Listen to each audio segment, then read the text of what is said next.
Assalamu alaikum. Bismillahirrahmanirrahim, in the name of God, the Beneficent, the Merciful. Thank you so much for being with us this afternoon. I'd like to thank our organizers for the 9th Annual Muslim Mental Health Conference. I am so excited. I have been to many of the conferences in various capacities, and I am very excited to also be attending this conference. I'd like to thank them for this opportunity. This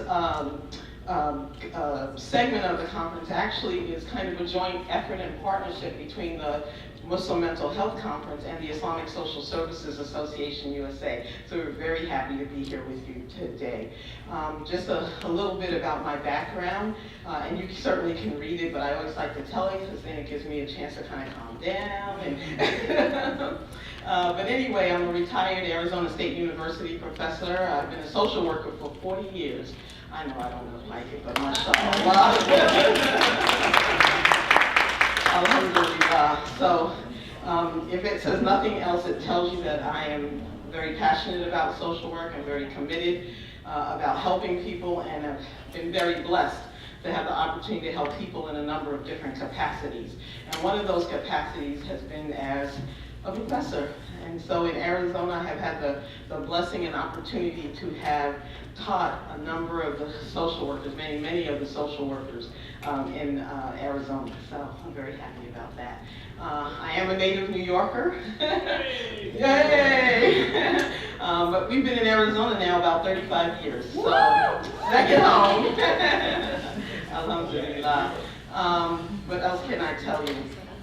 One of the main things I do want to tell you today is that I serve as the president of the Islamic Social Services Association USA, and we'll tell you a little bit more about that, but I'm very honored to have had the opportunity and the responsibility of helping to keep that movement going.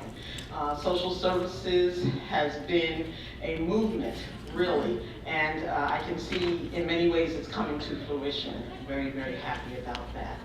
I think that's basically what I'd like to say, so I'd like to turn the mic over to Zarinah Nadir so she can tell you a little bit more about herself.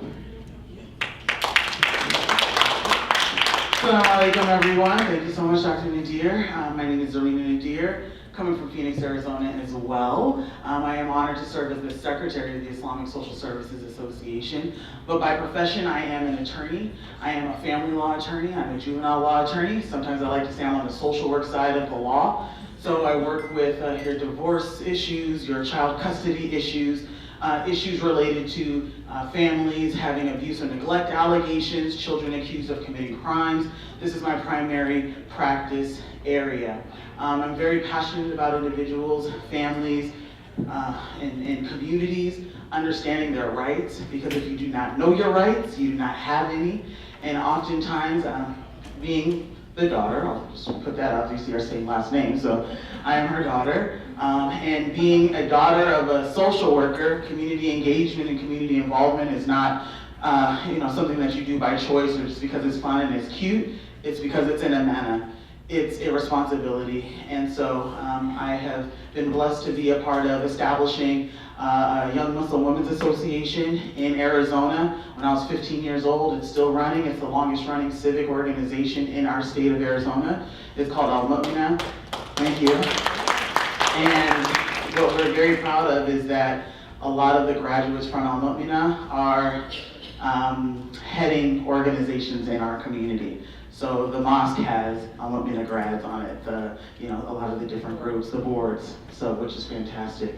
And so last but not least, I'm very passionate about helping individuals see that through some of the social issues, invariably there are underlying legal issues there. And if we neglect to point those out, a lot of times we're not able to effectively assist the people that we care about serving. And so I also work to make those services accessible and affordable. So with that, I will turn it back over to Dr. Nadir.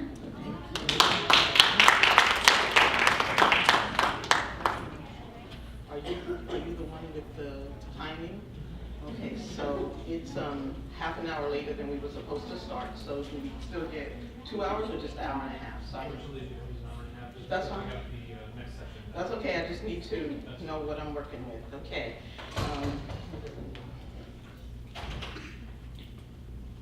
So the objectives for our time together today include reflecting on the history of addressing mental health and behavioral health. It's going to be a short reflection. Identifying current mental and behavioral health issues among Muslim Americans, exploring some of the challenges that families are facing who are dealing with mental health and behavioral health issues, as well as sharing some of the strategies, considerations, and resources. So essentially, this is a workshop because I'm not just presenting, I'm going to make you work. It said workshop, so we're going to work. Other thing is that you've been listening for a day and a half now. Now it's time to get ready to go back to work, okay? So we're leaving here with next steps. Inshallah, God willing, we're going to leave here with some next steps. So that's the task at hand. Let's see. So this is kind of our agenda for our short time together. We've done introductions, shared a little bit about some of the objectives. We want to share with you a little bit about the Islamic Social Services Association USA, or ISA, and what we've done, a little bit about our history of mission and some of the programs that we've been involved in and continue to be involved in. Then we want to talk about some of those mental behavioral health and social challenges that we're facing, some of the problems that our community is facing, and some of the challenges regarding those problems, okay? And then again, challenges in terms of how do we address them, what are some next steps, okay? And so I'm going to turn this over to Zarinah to share a little bit about the Islamic Social Services Association. Okay, thank you. Assalamu alaikum. So the Islamic Social Services Association is a national 501c3 organization that was established in 1999 in Herndon, Virginia, kind of the DC, Maryland, Virginia area. And at that time, if we think back, who was around in 1999, being alive? Who was alive? Who wasn't? Raise your hand who was not alive then. I know there's some people. Okay, not giving yourself away. I was 19 at that time, but it was a time period within our arena, within our Muslim community, where you still literally had to beat a drum very loudly for the leaders of the community to understand and to realize that Muslims have social issues too. In fact, it was at a time where, I won't name any names, but their initials are, no, I'm just kidding. But it was at a time where a major organization, one of the largest organizations in the Muslim community, literally cut their social services program. They said it's not relevant, we don't really need to focus on that, we do not really need to put energy in that arena. And the few OGs, the few pioneers of the community at that time, Dr. Nadir was one of them, Sister Shahina Siddiqui, maybe some of you know her. She's from Canada. Sister Iman Al-Qadi, Imam Majid was an imam who was around then, who got it at that point, alhamdulillah. And I'm leaving out some folks, but also Dr. Altaf Hussein, I don't think he was a doctor then even, right? So there were folks who were, who believed, and they said, I don't care if the big guys aren't doing it, we need to do this. And that's how ISA was born. So it was born out of a need, really, for the community. And we continue to, the organization formed and started taking on issues head on. So ISA is an association of providers of human services, paraprofessionals in human services, students who want to get involved, and those in the community who may have not been formally trained, but they have been working in the field for so long that they wanted to affiliate. What's fantastic also is the majority of the leadership within the ISA are formally trained though, so you do have that direction and guidance. And we advocate for social service needs of Muslims living in America. Also at that time, there was not a lot of focus on domestic issues, and therefore we didn't focus on it and they were neglected. So these were issues that needed and still need to be addressed. What we also do is, through ISA, we advocate and we educate. These are some of our main objectives.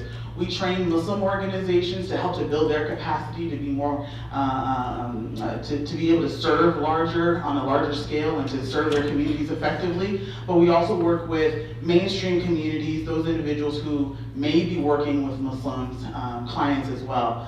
What's interesting and what we know is that a lot of our Muslims are not going to see a Muslim professional simply because we haven't gone to school in this area, large part. So what we also do with ISA is we advocate for that next generation choosing fields in human services, choosing to go into psychology, choosing to go into psychiatry, social work, family law even, to go into these particular areas so that we will have a nationwide network where access to Islamically sensitive, Muslim sensitive social services will be present in every nook and cranny within this country. And we do that by collaborating with brothers and sisters and organizations on the ground as well. Let's see. Allah, yes, that we will accomplish this. And it's so inspiring to see all the work that's going on that we've had the privilege of seeing here and through the Muslim Mental Health Conference. We have several programs that we engage in as well. Here are some of them: a diversity training with mainstream colleagues, program development and training, imam and community leader training as well, community education programs. We also have created reference guides as well for different segments. So we have a sexual abuse prevention and intervention, a guide for imams, parents, and Muslim leaders, a helping domestic violence victims handbook, women-friendly mosque handbook. Get that to the board of every mosque in your area, and working with Muslim students as well as working with human services, and hospitals and law enforcement and the media. So these are different guidebooks that we have and handbooks that we have. We also have internship and mentorship programs as well, and again, advocacy and networking. A couple of our big programs are Beni Adam, or the Children of Adam program. So our theory is that, and as we know in Islam, we're created in nations and tribes to get to know each other. But do we really know each other? Well, right? And so that's unfortunate. And so what our goal is that when we get to know each other, when we get to know the brothers and sisters who are in America, those who have many generations of history here, those who may have shorter history here, but when we get to know each other here, we can learn to appreciate each other. When we appreciate each other, we learn to love each other. And when we do that, we want to support each other and help each other. So we have incredible programs within our community. I'm very pleased and proud of these programs. I think the level of knowledge and consciousness of our local community at least I'm seeing it elevated, which is great. We also have the Sakina Healthy Marriage Initiative. This is an endeavor and an effort where we provide premarital education, guidance, and support to communities all around. We have a premarital education before the nikah and zero tolerance for domestic violence. So we've actually gone to imams and had them sign on to this initiative to say that they weren't going to do drive-by nikahs, where folks just showed up talking about imam, we gotta get married like tonight kind of things, and teaching them about that and the detriment of that to our community and to this couple. And then also zero tolerance for domestic violence. Mark your calendars for the first week of Ramadan. We have the National Muslim Marriage Week, and that falls the first week of Ramadan. And some may say, why are you doing something during Ramadan? Well, because Ramadan is a time of self-reflection. And oftentimes we've only talked about developing our relationship with God, developing our connection with God. And sometimes that means your connection at home is being severed, or you're neglecting that relationship at home. And so what we said was, while we're working on that, let's also work on the relationships with our families as well. And so what we do is we encourage imams to talk about the prophetic tradition of the Prophet Muhammad, peace be upon him, as a husband, as a father during Ramadan. And then we also encourage communities to have iftars, either singles iftars or have iftars with families, where the families can come together and be together as well. Have conversations about what things you can do during Ramadan to strengthen the family bond. We try to talk to communities about, wife shouldn't just be in the kitchen all day cooking. If she wants to get started with prayer, let's work that out. Just kind of drop some nuggets on how people can improve their way of living. Last but not least, I'm just going to throw another program out there. We're really proud of this, is that we work to also, as I said, advocate for the next generation going into these fields of human services. And to that note, actually, on this particular trip, because this is such an important conference, and the individuals that are here are such amazing all-stars, we wanted to make sure that when we came, we didn't come alone. So we were really excited to have our first ever ISA college road trip from Arizona. So there's a group of 9 of us, raise your hands, who all came from Arizona today to be here at this conference. all from different backgrounds in human services. Some are students who literally are in their last semesters of graduating their masters in counseling, social work, and as well, moms who left their kids, but they wanted to be a part of this as well. So give it up for them, I'm really proud of them. Shake their hands, meet them. They're some all-stars within our community, and we're really excited for them to get to be here as well. So I think that we have bookmarks on the table with some information about Aneesah. So please grab one of those. We have a great Facebook page, like us on Facebook, and on the back some tips to get closer with your spouse or your future spouse if you're not married. And I think that's it. With that, I'll turn it back over to Dr. Nadir. Thank you. Thank you, Zarinah. I appreciate that. So now you know a little bit about Aneesah and the Islamic Social Services Association. We have a table out there, and some of our Aneesah volunteers will be there afterwards, and you can stop by. You can sign up, put your name on the sign-up sheet for more information. You can purchase some of the booklets, handbooks if you'd like to do that. Just stay in touch with us, because over the years we've developed friendships here in Detroit. So we have a network in Detroit. We have board members in Detroit, in Mississippi, in DC, and Arizona. And so we are expanding our board, and we're looking for more individuals to join the network. So there's no membership fee at this time, so it's a great time to join us. Okay, so next step. Put your thinking hats on, because you've been in sessions for a day and a half, and you've heard about some of the issues. Some of the mental health and behavioral health issues. So what I'm going to do is I'm going to ask someone from each table, and maybe some tables to combine, so that we have like 4 to 5 people at each table. So if you're at a table of 2, can you move and get with another 2 or 3 people? Let's do some combining here. And then someone take out a piece of paper at your table, a couple of pieces actually, because you got a couple of things you're going to need to write. So move, quick. Yes, this is the doctor, professor coming out of me now. Yeah, and I think there's some paper in your green folders if you haven't used them yet. So the first thing, we're going to do some brainstorming together, but you're going to use this information for the next steps, okay? And I know you've been writing some of this down already, so that's okay. Let's do that. Don't forget to take some of those bookmarks off the table with you. What are some of the mental health and behavioral health issues that Muslims are facing? I'll do this in 10 minutes. No, so the one person who's assigned as the scribe for your group is going to write them down, but we're going to brainstorm them as a whole. Okay, so come back for a second. We're going to brainstorm as a whole, but your scribe is going to make sure you have them on at least one paper. You can all write them, but at least the scribe will write them for you as well, because I want you to have them when we get to the next steps portion. Okay, are you with me? Okay, so what are some of the mental and behavioral health issues that our community is facing? We're here to talk about addiction, so that's a given, right? So we have addiction, we have substance use problems, right? Okay, so that's number 1. What else? Suicide and depression are some issues, right? Domestic violence, I'm waiting for you. Yes! Domestic violence, it's in our community, right? These are real issues that real people are facing, right? What else? Anxiety, depression, what else? Child abuse, okay? Child abuse, what else? Sexual assault. Invalidation. Invalidation? Yes, being invalidated. Okay, yes. I think that's also, kind of put that one on a top heading, because I think that's one of the problems that makes it difficult for us to address the issue.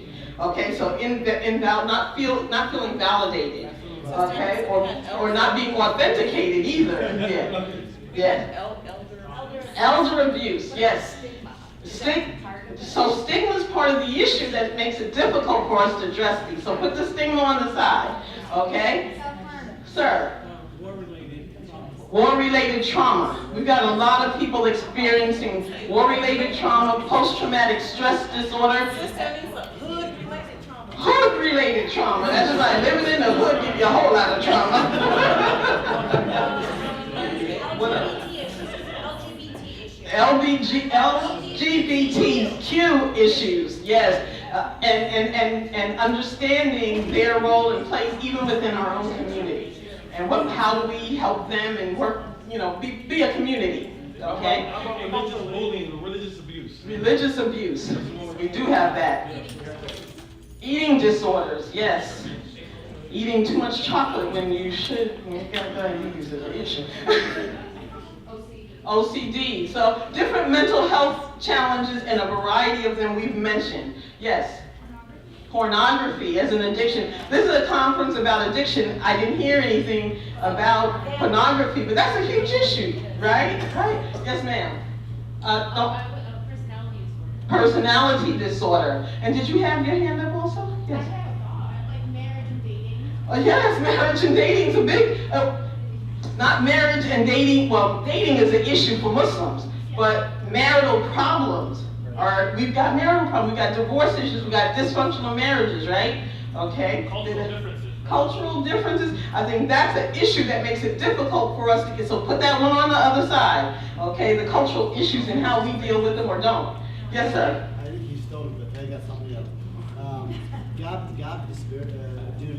generation gap disparity within the family and also like with the culture too. Okay. In the Muslim family. So intergenerational gap, or the generation gap, is a big issue, both amongst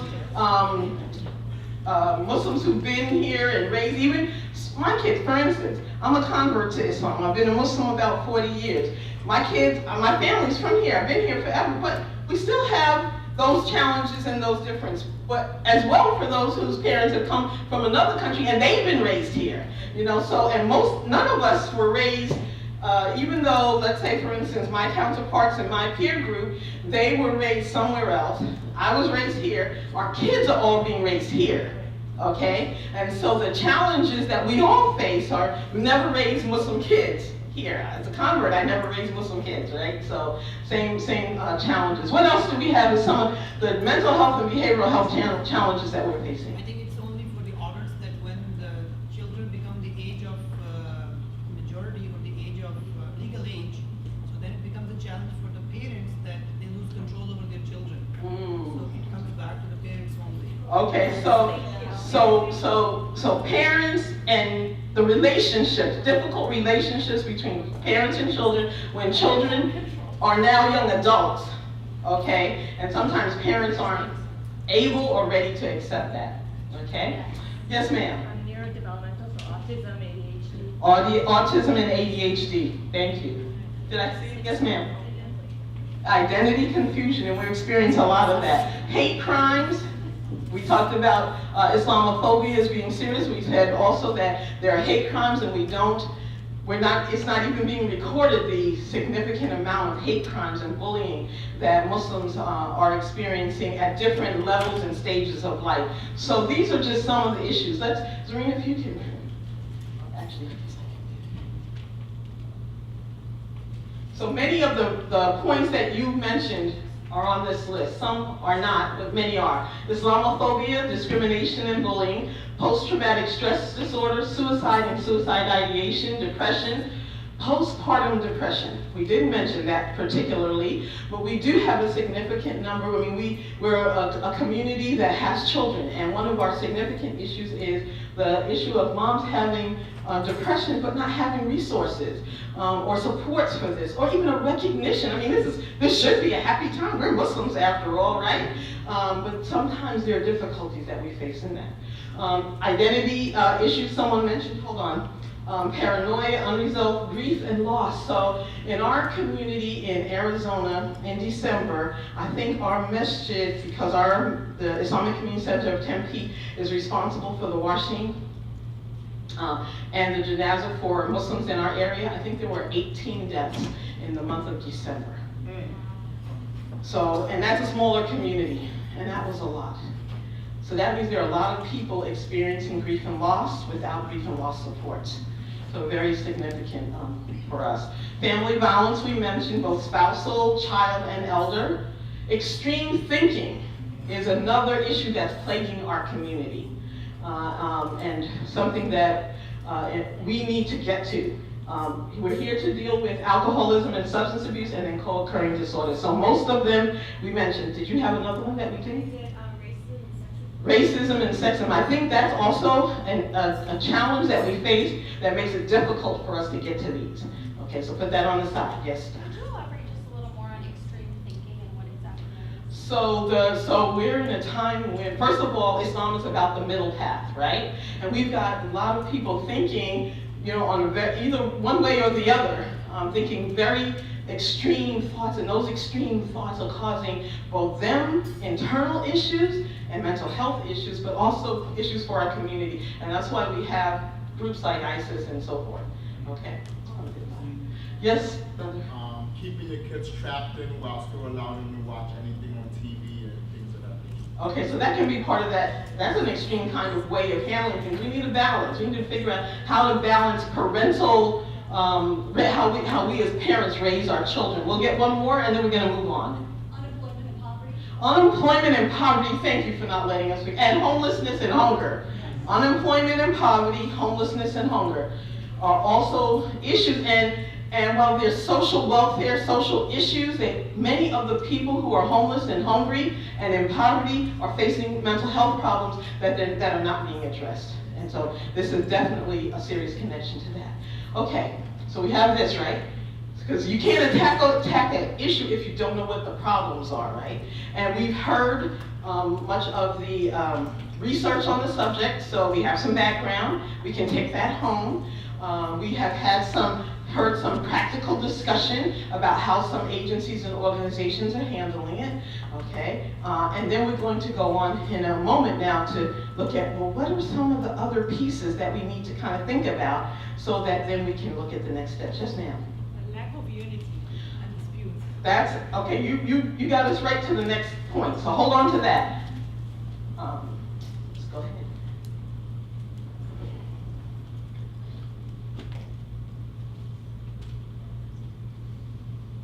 Okay, so lack of unity, I think, is one of the challenges preventing us from addressing the problems that our families and communities are facing. So you got another sheet of paper, you want to put that heading on it. What are some of the challenges to preventing and addressing? By the way, I'm a prevention specialist, all things prevention. Prevention of child abuse, domestic violence, substance abuse, affordable legal services, preventive legal services, anything, premarital counseling, anything prevention. But the reality is that most of us don't think from a preventive perspective, right? We think, what? Treatment, right? We think emergency room. We don't think about nutritional health that can help us before we get to those points, right? And so that makes it very difficult. So I think that that's one of our issues, is that we don't think from a preventive perspective. We don't have preventive programs. We don't think prevention, okay? We think pathology and treatment, right? So that's one of our issues. So if you make sure you jot that one down also. Yes, ma'am. Also, because facing the challenges, there's a stigma there that admitting that there's a problem first is a difficult thing to do. The Imam and Juma did such a good job of talking about stigma. Stigma is a huge issue. If we don't address the stigma, we're not going to be able to talk about this. There are so many families that are suffering in silence because they are afraid of the consequences of talking about their family member experiencing a mental health challenge, a mental illness, or a substance abuse challenge. And because of that, they're not able to address the issue. So stigma is a huge issue, and I would say star that. Okay, because we've heard that spoken about more than once at this conference. So put a star by stigma. What else? Funding. Funding, lack of money. We don't have money to address the issues or to provide the support that we really need. Now, some things we can do, as a social worker, I know how to do a lot with a little. But there's some times when money is needed, right? We need some money to hire some people, to establish some long-term programs, right? So that we can provide the services that our folks need. So money, lack of financial resources. Okay, what else? Yes, ma'am. Alongside the financial resources is having the resources to go to work on. So we need the resources, and we need the money sometimes to get we don't need money all the time, because there's going to be some things we can do without a lot of money, but eventually, ultimately, to sustain these programs and to hire qualified people to work in the programs that we're talking about, we need some money. We need some cash dollars, right? Okay, I'm gonna go this way and then I'm gonna come back that way. Yes, ma'am. Well, I know for myself and for being Muslim, education first and foremost, and the language. I don't speak it. So Okay. that's preventing me from being able to help some families that need the help. So education about the issues, as well as having the language skills to be able to work with some of our community members of different language communities. Yes? Shame. Shame. Shame goes with stigma, right? The shame and the embarrassment, it makes it difficult for families to address some, and for the individual to be able to now to acknowledge. Okay, because a lot of folks are in denial, right? Zarinah talked about our community being in denial 20 years ago. Some individuals are dealing with this. They're in denial, but also they're afraid of the shame that comes with that. Absolutely. And one more. And one more. Power dynamics with politics in the community. Okay, so tell us a little bit more about the power dynamics within our community and with the politics in our community. So let's say there is an individual who has a lot of power, who might be on the board of some sort, and they don't want, like maybe their wife is struggling, or they're abusing somebody in their family, and we start to kind of seek out help, and it's like there's a lot of silencing. Okay, a lot of pushback, a lot of silencing, when there are people in power that maybe their families are experiencing, or they themselves are the oppressor, right? And so now we're getting pushed, and we're getting pushed back from the community that says, oh, no, that's brother so-and-so, we can't do that. Or if they're family members that are very influential and very financially contributors to the community, oh, no, we can't talk about that. No, not them, right? So those are some things that can inhibit our ability to address some of these issues. Yes, ma'am? Accepting the reality of the problem. Accepting the reality. So that's part of the denial, right?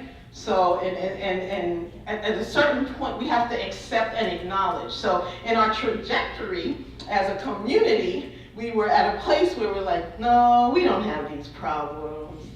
Muslims don't. We don't hit our wives.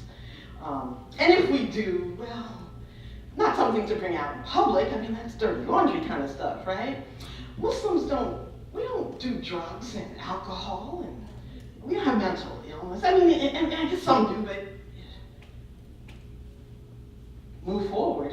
We're recognizing, here it is.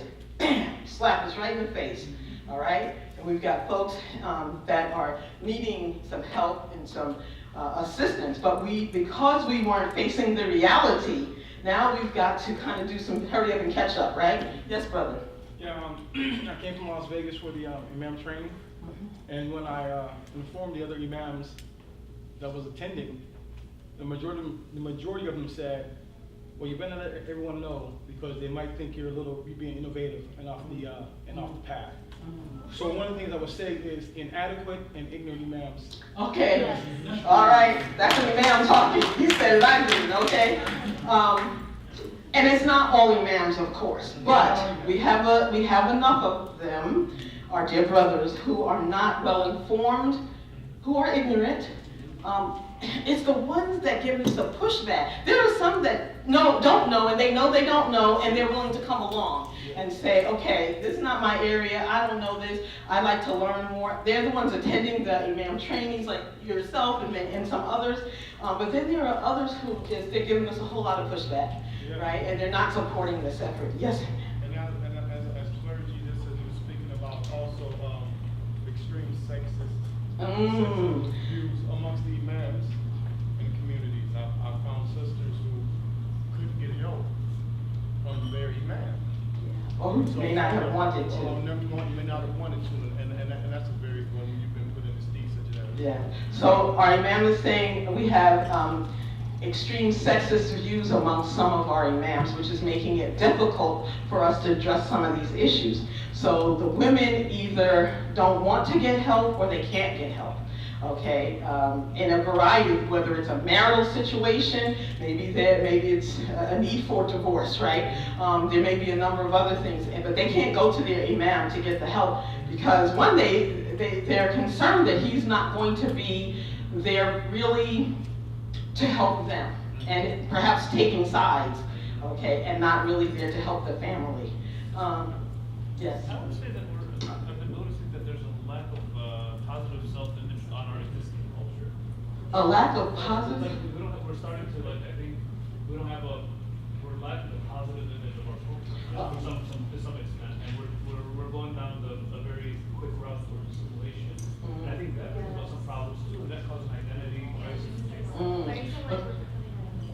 Too quickly. I happen to be westernized, guys. Okay, so hold on, let me make sure everybody knows what he's saying. So basically, what I understand Doctor to say is that we are having a negative self-image of our culture. So on the one hand, I think that first point is, as Muslims, we're starting not to feel good about our Muslim selves. Also, some of us from different cultures, maybe Middle Eastern or Arab cultures, may not feel good about ourselves. African Americans have a long history of suffering, maybe not feeling so good about ourselves because of our history in this country. But as a whole, there's some challenges around that, and that's making it difficult for us to get to addressing some of the issues that we're facing. Yes? I just want to call it internalizing inferiority. Internalizing inferiority, yes. Which leads to giving up our values. Which leads to giving up our values and our sense of who we are. Because we think that this will make us more accepted and have more access to resources. Okay, this will make us more accepted and have more access to resources. Yes, Diane. Yes. Oh, I don't want to take us too far off, and maybe this is slightly related to what you said, but also just media. Media. Oh yeah, the media is a big culprit in our sense, in identity, and our sense of who we are, and they're giving our story. We're not giving our story, right? And so that's a big problem. Okay. Yes. So I mean, it kind of piggybacks on what they're saying, but what I noticed is particularly in our community, specifically is this constant need for validation from outside non-Muslim community. It goes in the community where we're so certain actions to be validated from non-Muslims, like, oh, they are paying attention to us, that we're neglecting our own issues that we can handle on our own, but because we're so constantly in this like sense of needing outside attention because it's a good attention. But then also in the reverse aspect of it is that we aren't participating in outside issues, like issues that don't affect Muslims, like for example, like LGBT or Black Lives Matter. Like they're like, well, we don't have those problems, but you want them on our side, but then when we're needed on the forefront just as much, like nobody shows up. But what if, Absolutely. But what if something doesn't clash with our culture though, or our religion, for example? What do we do then as Muslims? And that's putting that as a question. I'm not judging it. No, right, I'm and saying, it's what if LGBT doesn't mesh well with our religious ideology? What do we do then? But whether it does or it doesn't, yeah. And the reality is we have Muslims who are LGBT. I think So now we gotta figure it out, right? And that's the issue. So I saw sister here, soon, and we'll come back. You have no time, so I'll get you at the end. The comments has really been something that we've been struggling with for the past 16 years, and in talking about domestic violence, for instance, it came at a time when we started talking about domestic violence at a time when the Muslim community were at the forefront and in the media, and everything came together. But at the end of the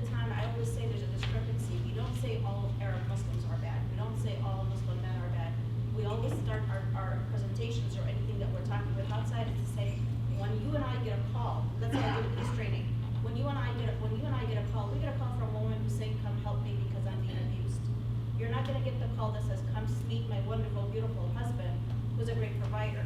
And so the social ills, if we're not able to articulate them ourselves, if we're not able to be at the table when domestic violence is being defined, or sexual assault is being defined, or the roles of how to help this community, somebody else is doing it for us. That's right. So I might as well be at the table, defining it, ensuring that our culture and our values are respected, and not hide away because we want to protect Islam. Islam doesn't need our protection. Islam does not need our protection. If we have lived up to our Islamic values, we would not be in this situation. Good point. And so we need to differentiate between this image that we don't want to portray as bad Muslims. Islam is perfect.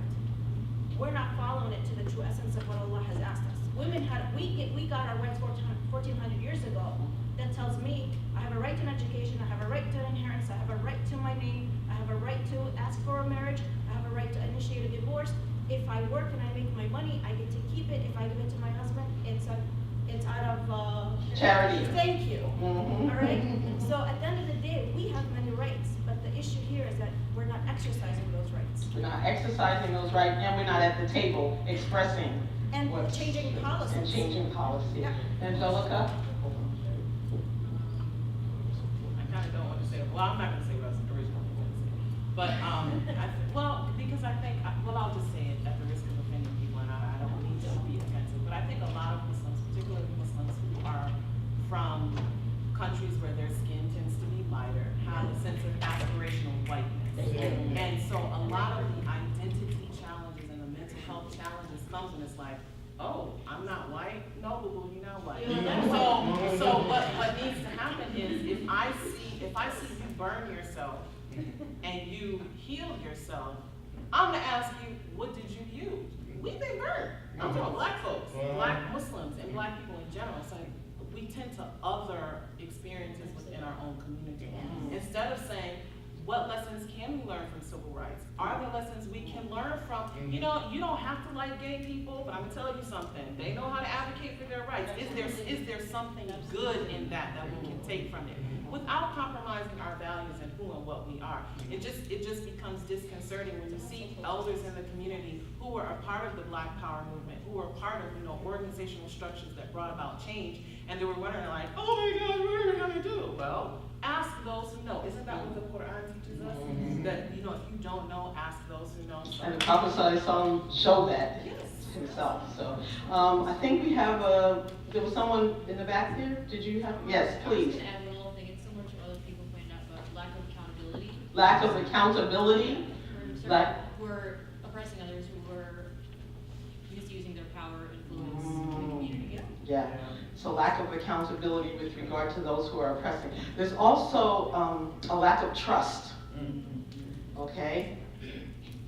And that's part of the stigma. So there's trust just on a lay level, but there's a lack of trust with regard to us as professionals keeping confidence. One, people don't know that we're required to keep confidence.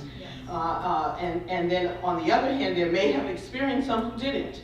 And so that's a challenge, but that's an issue. If we don't understand issues of confidentiality as imams, as community leaders, as professionals, then people are not going to seek help from us, okay? And if they don't seek help from us, that's a problem, okay? When we can and should be there to give the help, okay? I know we've talked a lot about like the way that the Muslim community reacts to a lot of these issues, but I think also on the topic of prevention, like we don't normalize culturally responsive conversations in the first place. Like I understand like we struggle so much with accepting diversity and like recognizing intersectionality of like identities, whether it's like Black Muslims, LGBTQ Muslims, or people who come from like broken families, but also just like in our everyday conversations at the masajids, not necessarily just like solution-focused conversations, but like what are the narratives that we are telling every day, whether it's like in a halaqa or whatever the conversation is, like that also I think is a part of the issue is like not having culturally relevant or culturally responsive conversations in the first place before it even comes to. Absolutely. And so important, again, we don't know each other. We don't know ourselves and we don't know each other. Sumaya. I think I wanted to just make a comment about the LGBTQ LGBTQ and whether they are in line with our values. And I think that humanity is one of our values, even if we don't necessarily agree with certain lifestyles. So I think from that perspective, and that's maybe another conversation that we need to proactively have before we're faced with that situation, is say, you know, we can stand for civil rights for all people. That's a Muslim principle. And that's on that principle we can fight with the LGBTQ community and support them. And I acknowledge that, and I agree with that idea. But I'm speaking on behalf of people who believe that that's a sin. Yeah. And people who believe that's a sin have the requirement by the Holy Quran to do amr bil ma'ruf wa nahy anil munkar. So permitting the good and forbidding the evil. And if they can, I'm saying, how do we approach them with this topic? And this is the conversation that needs to happen because it's part of our culture, whether we want it or not. And it's not about we have to change our religion. We just have to figure out how we're going to dialogue with everybody so we can be on some, maybe not even on the same page, but at least respect each other's opinions. So communication on these issues, open, comfortable, trusted communication is going to be really important. I'm going to take one more here and then I'm going to move on. Yes, ma'am. I think you already said it, you said lack of trust, but I think not only lack of trust of others, but lack of trust in ourselves, and self-confidence, to like bring about conflicts and then face them head on. Absolutely. We rely too much on the others to solve problems. Thank you. Very important. So, these are some of the challenges that I listed. Let's see if I've hit everyone here, and if we missed something, then let's make sure. So stigma, we all said that that was an issue, right? Lack of trained imams, lack of Muslim providers. So we don't have enough Muslims in the field of human services, so sometimes I'll get calls. I get calls on a regular basis for, do I know a Muslim counselor, social worker, clinician? They're few, and if they are, then they're attached to an agency. They're not in private practice, so they don't have the flexibility to provide Islamically sensitive services specifically to Muslims, especially if they don't qualify by certain funding sources, so that's a problem. Lack of community knowledge, or the communities having lack of knowledge, okay? Diverse community that doesn't know each other, right? So we don't know each other, so we have these various difficulties in terms of how to address some of our issues. And also a recognition with that one size does not fit all, okay? So some of the ways of addressing the issue may be fine for someone who is actively at the masjid, they're very connected to the masjid, but for someone who's not a regular masjid going person, someone who is disconnected from the mosque, or someone who may be just arrived to the United States. That may be a certain treatment strategy that will work for them, or an intervention, whereas somebody who's maybe lived here for generations and have lots of support systems here, that may be a different strategy, so that's important too. Mainstream providers of other faiths don't know Muslims. Okay, so they don't know, they're getting better, because we've been out there training and they've been out there willing to learn, and some of them are here today, and we applaud you. I'm very happy that you're here and are in partnership with us, but we still got a lot of work to do, okay? And so when we say, or when someone is in need and there's not enough Muslims to service, and we know that we're going to have to make a referral to a provider that is not Muslim, then what we want to know is, are they knowledgeable about our traditions? Are they sensitive to our traditions? Can we trust you to be careful with my brother and with my sister? Okay, so that's another issue. Lack of funding. You said we don't have money, right? Lack of financial resources for the family who wants to, say, provide or locate inpatient treatment care for their family member who's suffering from substance abuse or has a co-occurring disorder. They may not have insurance, or the insurance may not be adequate enough, and so we need to have these resources. Lack of Muslim and Islamically based inpatient and outpatient treatment services. And I'm talking nationwide, okay? There may be a really good program here in Michigan, okay, but is it in Colorado? Is it helpful for the Muslims that are in Colorado? Okay, so that's another concern. Lack of legal resources for those who lack the financial means to afford them. Okay, because remember, when we're dealing with many of these problems is also a legal issue that's connected to these. And at $300 an hour, people cannot afford the services. And so that's another issue. Individual denial, community denial, the ostrich head in the sand. Okay, so help me remember how, so, okay, sometimes I use these cliches, but imagine an ostrich who puts their head in the sand as if there are no problems, okay? We've been doing that. Does that work? Okay, good. I had to get the explain. Okay. The Alhamdulillah syndrome. Okay, so what's the, so for our friends who aren't Muslim or don't speak Arabic, Alhamdulillah means praise God. All praises due to God. So some of us are known for the Alhamdulillah. It'll be okay, Alhamdulillah. Which is good on the one hand, but the other part of it, sometimes it means we're not taking action. We're not doing what we need to do to change our own. Allah will not change the condition of a person until they first change what's inside themselves. That means we gotta work. So it's not just about Alhamdulillah. So we gotta be careful about that. There are many of us who are engaged in the Alhamdulillah syndrome. I think it goes along with that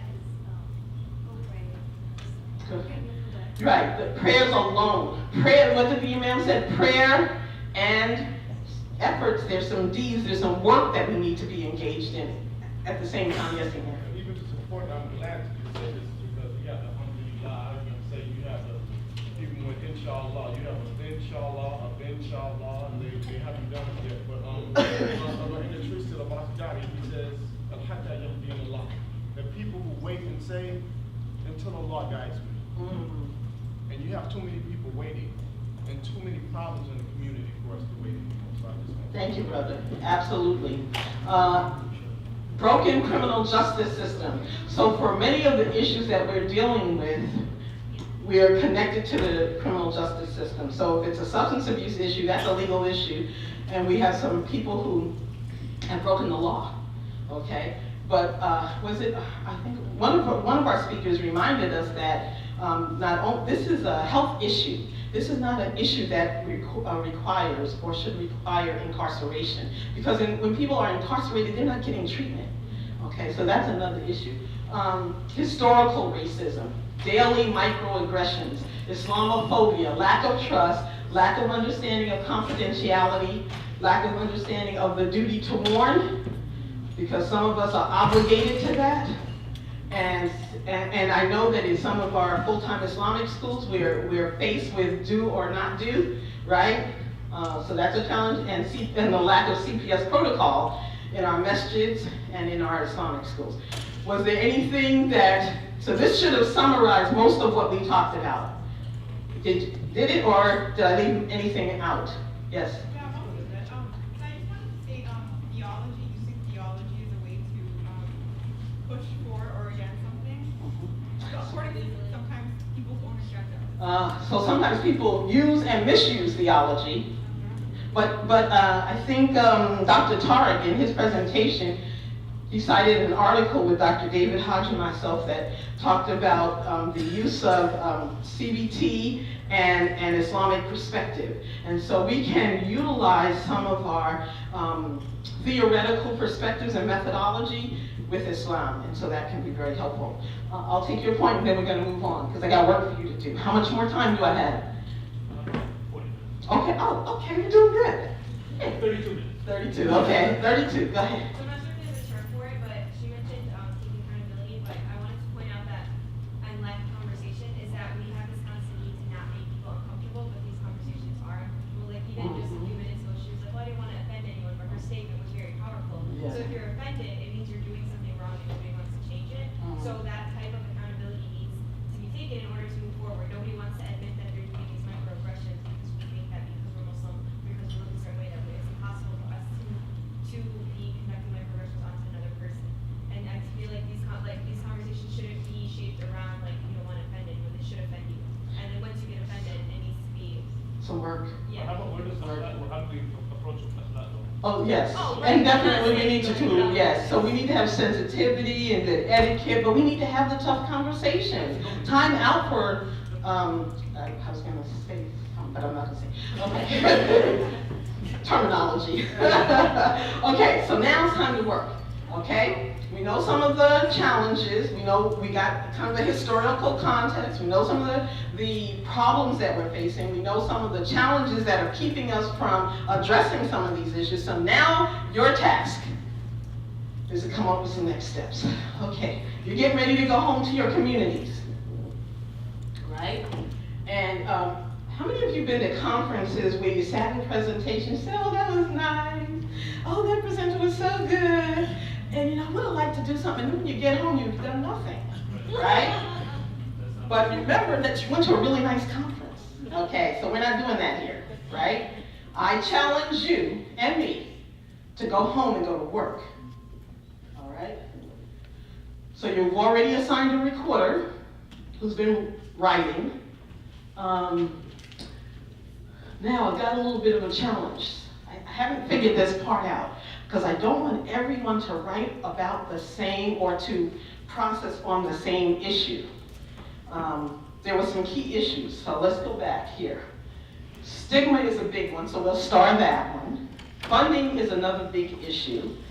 So how do we decide? Because I don't want, we've got 1, 2, 3, 4, 5, 6, 7, 8, 9, 10 tables. So we need at least 5 different issues to talk about, and to come up with a plan of action. I need an idea of how to make that happen so that we're not all doing the same thing. And that when we report out, we're talking about some different strategies to address them. You got an idea for me? Assign topics to each table. Okay. Okay, so this is what we're going to do. That's pretty simple. That's not a hard thing. Okay. Alrighty, so you're going to claim an issue. So, yeah, who says it first? Got it. Stigma. Stigma. Okay, who got stigma? Okay, you got stigma. Lack of training ma'ams? Lack of training ma'ams. Okay, sounds good. What one? Okay, anybody? Diverse communities that don't know each other. Okay? What else? Come on, what you got? Come on, I don't hear you. Lack of community knowledge. Okay?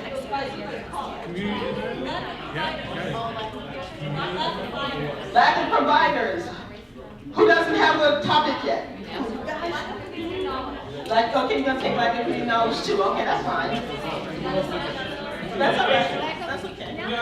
Can we do stigma too? Lack of understanding of confidentiality, trust issues. What do you have? Can we do stigma too? Sure, do stigma too. Okay. Communication. Funding. All right, I love it. Is there any table that does not have a topic to talk about? Okay, wait. 1 second. 1 second. So you got your topic. Now this is what you need to do. You got your topic. You got your topic? Okay, you're good. Okay. In your table groups, this is what, I need everybody to listen to me for 1 second. 1 more second. In your table groups, I want you to discuss ways to address the challenges when you return home, back to your area. So what are you going to do? Some actual action steps. We will do, not just pie in the sky, but we will do. I will approach my ma'am. I will do this. I will, whatever that is. And then afterwards, we're going to report back to you. So we have, let's take 10 minutes. Would 10 minutes be a good amount of time? Let's do 10 minutes. Because then I want the last 20 minutes to report out. Okay? All right, go to work.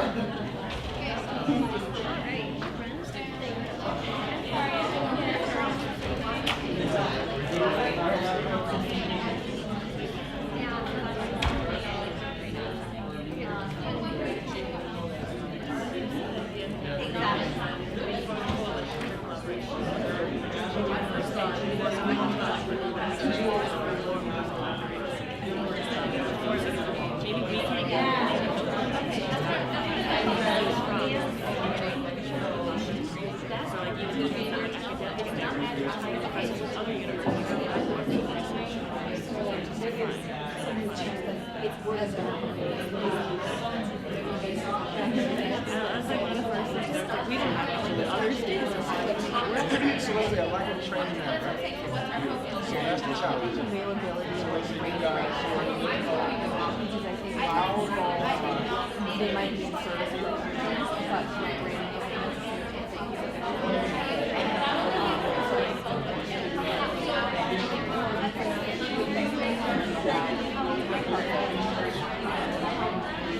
I think utilizing your financial resources wisely is really, it's not so much today, like nobody comes out flyers or say that you're like social media marketing. It's definitely wise to see. Facebook is like the new generation. Millennials are Instagram. Using the resources that you're putting within our community, so we have people like Right.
Assalamu alaikum. You have 4 minutes. Please identify who's going to report out from your group. And that's going to be a 1 to 2 minute report. It's not going to be a 5-minute clip.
Determine your quick items that you're going to report out on.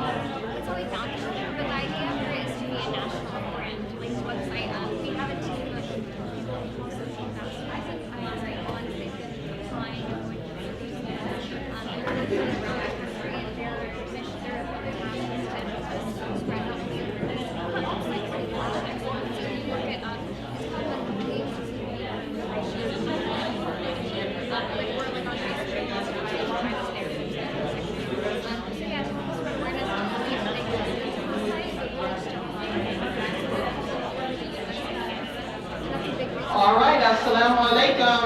time to come back together. You should have identified your reporter.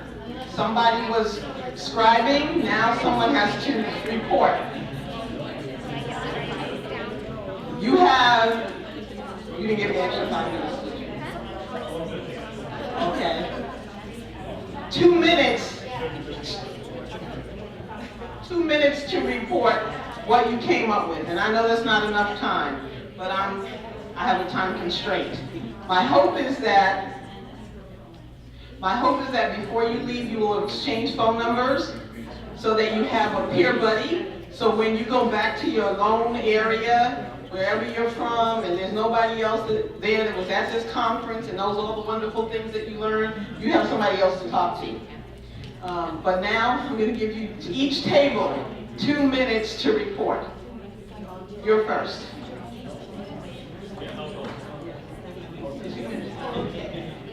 So our topic was communication, and Sierra did a great job of writing it down. But basically the overall theme of what we were talking about is how to talk about these sensitive topics within the community, and in a way that's safe and that people can learn from one another and agree to disagree or agree to agree, you know?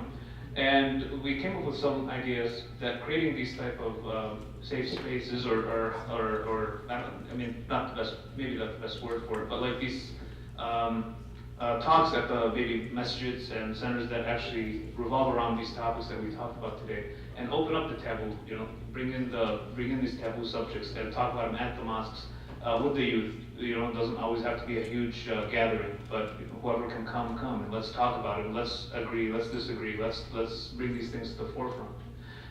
Creating maybe youth programs at the masjid, using social media, allowing people to blog, or creating like a group that just, you know, they all share one blog or one website. And finally, we also talked about the need to maybe go back to the Islamic tradition, or the tradition within Islam, and see what it says about how to talk about these topics. Because usually if there's a topic, as Sister here said, that if there's a topic that needs to be the Prophet probably discussed it. And so we should look and see what he said, and if he didn't discuss that specific topic, try to get an idea from the tradition of how to approach these things. So thank you so much. Thank you. Really good. So what I'm encouraging you all to do is come up with some actual time frames to go back and do that. So by such and such a day, you're going to have done something related to this in your community. Okay, let's go this way. Assalamualaikum. So our topic, or our thing, was funding. So we talked about just different ways you could get funding and different resources people may not know about, things to utilize. So collaborations, collaborating with other organizations and coalitions that are maybe more well known. So if you have a cause and people don't know much about your brand or maybe what you're working with right now, and you partner with someone whose name is a little bigger, and it helps you get out there. The availability of grant writing training, that was something that was brought up that was really important. A lot of people don't know what grants are out there, you know, how to write for those kind of things. I know I don't. So preparing for that and just getting some training in that.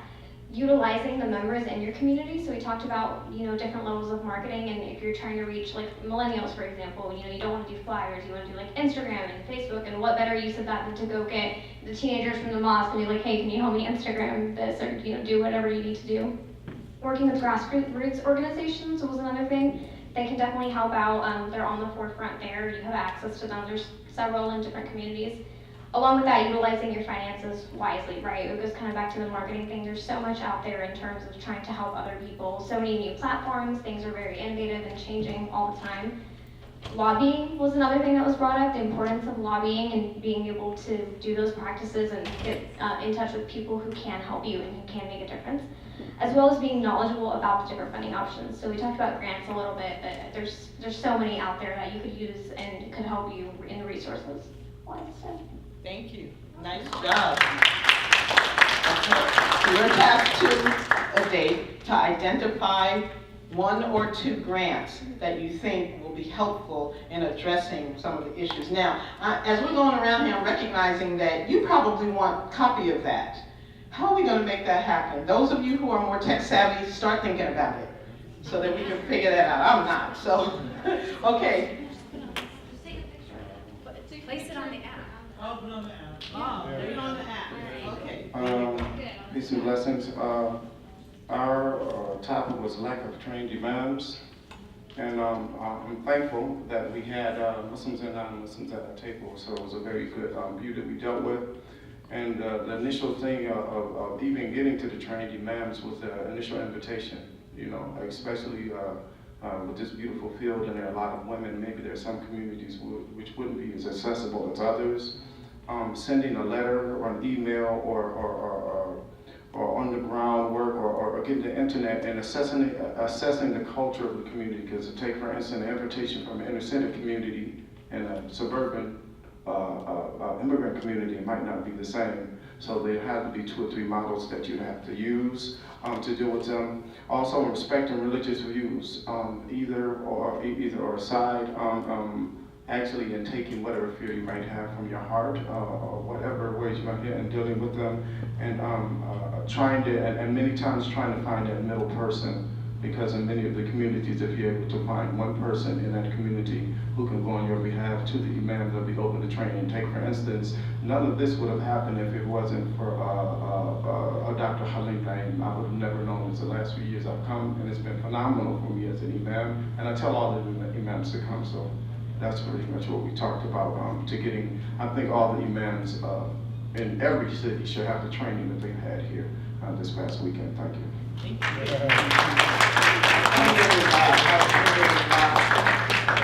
So if there is some kind of an imam event that you know about that takes place, like every community has that, if you could let us know so that those of us would go back to our home, or if there's something national that maybe some of us could maybe participate in or be invited to, then let us know that so that we can partner in that effort. Thank you. All right. So don't forget to take a picture and upload it to the app. Assalamu alaikum. So our topic was a lack of understanding of confidentiality and lack of trust. So that's a really nice segue from our last table, because one of the things that we talked about was really collaborating with community leaders and imams to create awareness within the Muslim community. A few ways that we thought about doing that was, we talked about the khutbah today, which was an awesome khutbah, but it was preaching to the choir, right? I mean, we're all providers, we're all very well aware of the importance of mental health needs within the community. So to collaborate with imams, to have khutbahs like that at least once a month, or frequently enough so the community is consistently exposed to the importance of mental health issues, and it kind of relates to the stigma. One of the things that we talked about was how awesome it would be to have, how like more recently we've started seeing youth directors pop up in a lot of communities. It would be amazing to see a wellness director in the masjid community. So someone who's a licensed mental health provider or professional who's hired by the masjid for the community to provide these services, to provide workshops or even individual counseling. And so that way the community just becomes more familiar with it, so that trust develops a little bit more.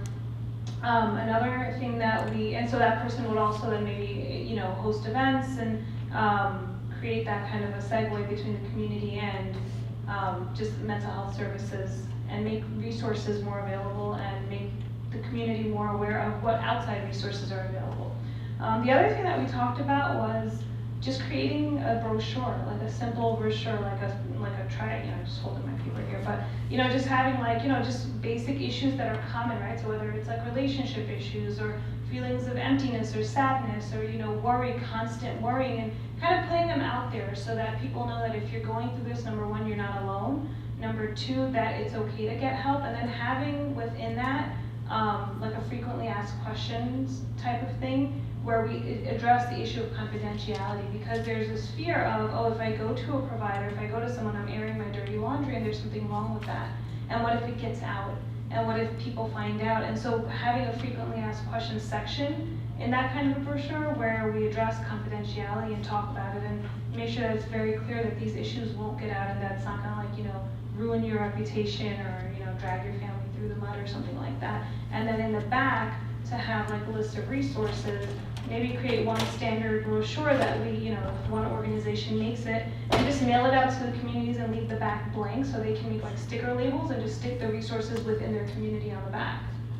So that's something to talk about. Okay, so a couple of things. One, do you know if something like that exists? Okay, so if it doesn't, then we charge you all with beginning a template that the rest of us can then copy. Does that sound reasonable? Why not?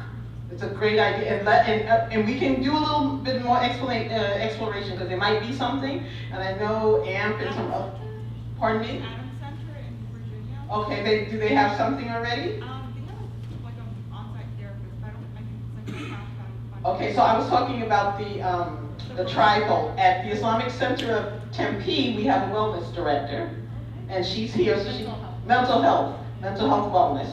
Okay, so, and they have a social service director at Adams Center. So we've got two of those, so we can explore those and then also get a template of this trifold. Thank you so much.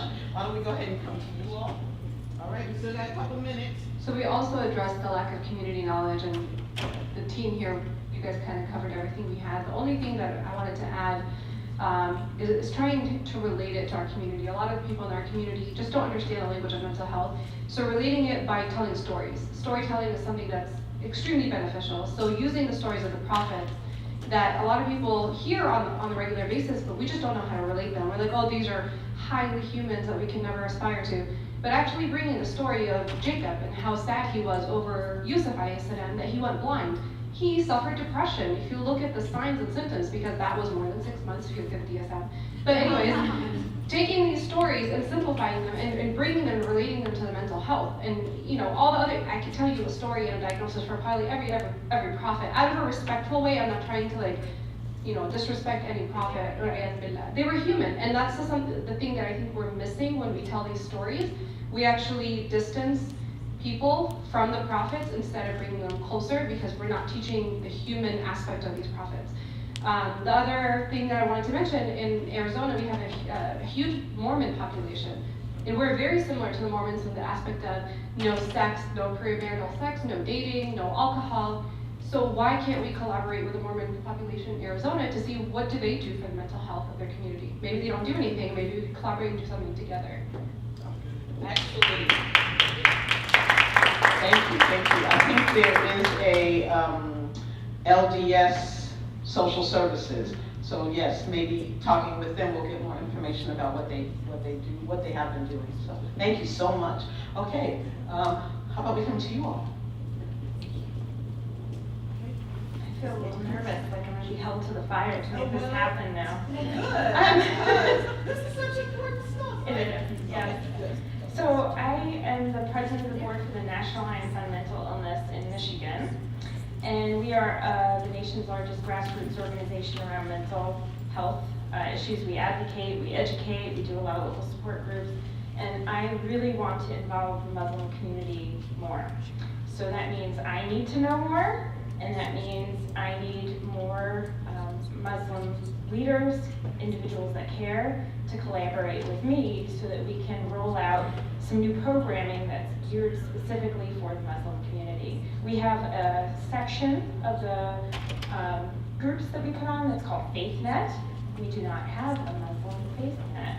And so that's something I would like to see developed, and actually Aisha Khan is on the board with me, and she had said to me, I really would like to start putting that together. But of course, it's a matter of time and being held to it, so maybe this is my chance to make it happen. But I think the collaboration more between everyone that cares about mental health, cares about Muslim mental health, my mental health, the advocating on the state level is huge legislatively, funding, there are so many issues that we can unite around, and I certainly would like to see that happen. So remind us, what was the challenge that you all decided? Stigma. And so this bridge between the Muslim mental health community and the mental health community is one way to do that. Yeah, I think the more that we can all get together and say these are issues we all know about and care about, certainly would help break those barriers down. Okay, so we want to date for when the first Muslim FaithNet takes place. National, what's the name of your organization? National Alliance on Mental Illness. National Alliance on Mental Illness. NAMI. Okay, thank you. Did you all have a chance to share yet? We're over time, so hold on everybody, we're almost getting to the close now. So we also had lack of community knowledge, and pretty much a lot of our points have already been spoken, but to summarize, we would use word of mouth, which kind of relates back to just like storytelling, but also in a more conversational style. Jumu'ah prayers, khutbah, and other religious events. Another option would be to advertise it as a more like quote unquote normal topics such as wellness or stress management. Having a forum after a significant current event occurred to kind of encourage communication, making sure that you have the support of the imam and other key players in the mosque, and that they would be able to kind of direct someone to the appropriate resource if they're not able to fully manage that. And then again, using social media, online information as a method of exposure to the topic. Thank you so much. Great job, great job.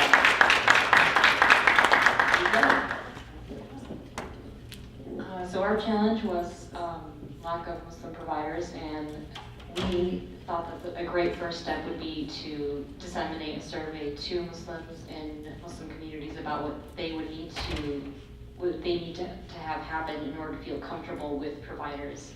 And then use that knowledge to form cultural sensitivity trainers for both Muslim and non-Muslim providers. And this information will create curriculums for these trainings and also CEs, and the trainings can take place in colleges and graduate schools. So another thing that can happen, and this is, with future generations in mind, is to conduct workshops on what different mental health professions are out there, and put those professions on the radar of young Muslims in high school and college.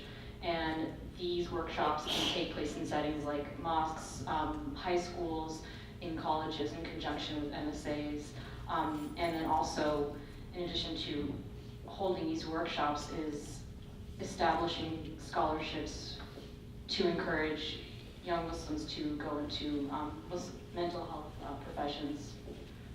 I'm missing anything else? And then also recruit and train community leaders and also community members to support, to be supportive and help people with trusted care providers, and also train them to know how to refer Muslims to mental health providers as well. So mental health providers that are Muslim or not Muslim, the referral process will get us to having more access. Yes, just kind of break down the trust level by somebody in the community that's referring you, so it's to help improve the trust, by starting with a trusted community member as your link. Sounds good. I like that. Two things that I'm already on it, okay? I've got a day to do career fair at one of the Muslim high schools, okay? And I'm going to talk about social work. And then I've got to do a referral form from a masjid, because I get referrals all the time, and I have some specific things that I want to know before I make a referral. So I got two things I'm already working on it. So keep at it. Keep at it. So you all had a chance. Are you the last? Did you all present? Oh, they're the last. You're the next to the last. To have that title, our table took on the lack of the diverse community that doesn't know each other, and what are we going to be able to go back to our homes and communities and do something about it. So Zubaydah talked about, well, they have a wonderful imam, he's Iraqi. He doesn't know that what is the diversity between African Muslims and African American Muslims. And she's going to be tasked with educating him and bringing him up to speed and making sure that he's in tune with his community, so he's able better to serve. Gary talked about how he has a monthly diverse invite to his home where diverse people come over and they choose a topic to talk about and engage with each other together. Abdul Majid talked about how he's a case manager and a therapist, and he doesn't just work with the Muslim population, he works with others, and the diversity shows him that we all have the same problems, but we deal with it differently. Jan talked about how she has received an increase in Muslims after Trump or number 45 won, and especially with the suicide, she works at a text message center, crisis text line, and that there was a spike in Muslims calling in, and that from her understanding is that she has now more knowledge that there's a diversity in working with the Muslims who call her and being able to recognize that diversity. I will be going back and talking with the diverse Muslim women that we work with and bringing together, so how can we start having intra-faith dialogue and make sure that we care about our community first and foremost. And Walaya talked about how she had worked with the elderly to convince them about the change and the need for them to step up, but now she's focusing more on the youth, working with the youth. And you missed out. So I'm gonna give you the mic if you wanna say what you are gonna go back home and work on. I do cultural humility presentations to social service providers, particularly targeting the transgender community, because I work in HIV prevention and case management. And I am also launching Sankore Circle, which will be a bi-weekly halakha focused on the African Islamic intellectual history. So it grew out of a need to understand more of what the African contributions have been to Islamic scholarship.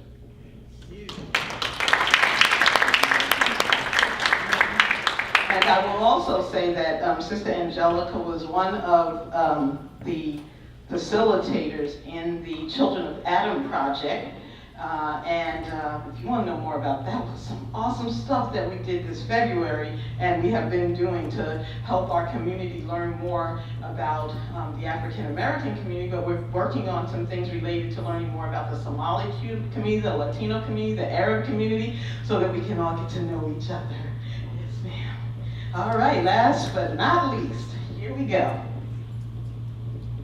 For sake of time, I'm going to try to go through this list pretty quickly, but I think it's all important, so I want to cover it. So we're looking at addressing stigma.